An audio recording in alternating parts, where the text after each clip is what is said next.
Monsieur Dipita Tongo, il y a deux types de casses. Il y a des casses à dommages réparables et des casses à dommages difficilement réparables.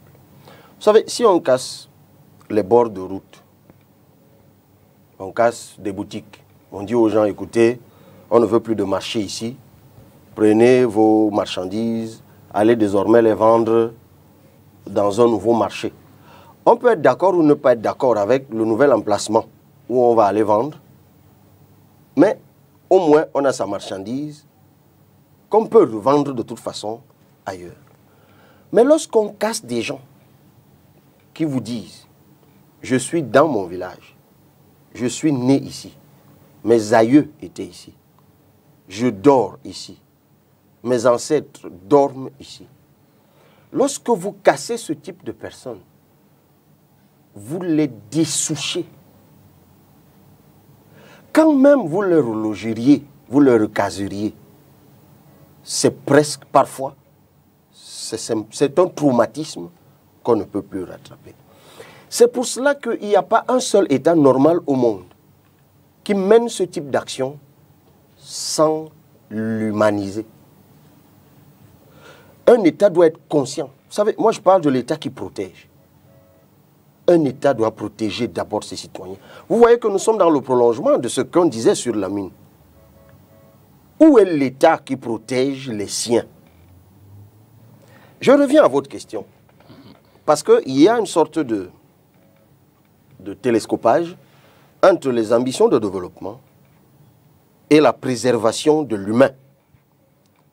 Et quand on m'a écouté, on peut dire, ah mais tiens, ça veut dire que le développement n'aura jamais lieu. Le développement aura lieu. Monsieur Dipita Tongo, je le dis depuis des années. Lorsque des gens vous disent, je suis né ici, c'est mon village ici, ça veut dire qu'ils ont une propriété coutumière. Moi, j'ai appris le droit à l'école. Et le premier cours de droit qui m'a été donné, l'intro au droit, par le professeur Minkwashi Adolphe, nous a appris les sources du droit. La loi, le traité, les grands principes de droit, la jurisprudence, la coutume, c'est-à-dire des habitudes répétées de génération en génération. La coutume est une source de droit. La coutume est une source de droit de propriété. C'est pour ça que nous disons tous les jours que tous ceux qui ont des droits de propriété coutumiers sur les terres camerounaises, donnons-leur automatiquement le titre foncier. Cela est d'autant plus facile que la procédure d'immatriculation en vigueur au Cameroun commence par quoi? Et un jour on en parlera parce que je crois que la corruption qu'il y a dans ce ministère en charge de l'immigration dépasse celle qu'il y a en enfer. Mais on en reparlera. La procédure d'immatriculation commence par quoi? Par une commission présidée, je crois, par le sous-préfet. Qui est membre de cette commission? Les autorités traditionnelles, les autorités de la coutume, qui doivent attester de ce que la personne qui veut immatriculer une terre, soit elle lui a appartenu depuis des générations, soit elle l'a concédé à quelqu'un depuis des générations. C'est la clé, c'est le déclenchement du tout.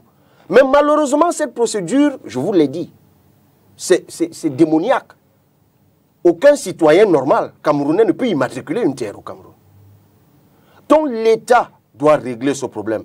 Parce que si on y prend garde, la déflagration sociale que cette affaire va provoquer un jour sera sans précédent dans ce pays.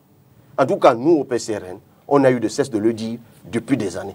Sur la question spécifique de Dikolo, l'État aurait dû, 1.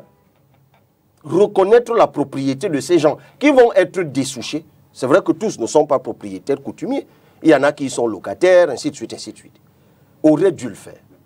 Aurait dû les dédommager. Aurait dû les recaser. Ce qui a été fait est ce qui est en vigueur. On a fait une déclaration d'utilité publique avec toutes les diatribes que l'on voit sur la crédibilité des actes administratifs, les uns comme les autres. Après la déclaration d'utilité publique, on devait mettre en place un accompagnement. J'ai cru, lorsque j'y étais, il s'agit d'une 60aine de familles, hein, absolument, qui sont concernées. 63. 63 familles. L'État est où? Et l'État, il n'est pas tard. Que l'État accompagne ces gens.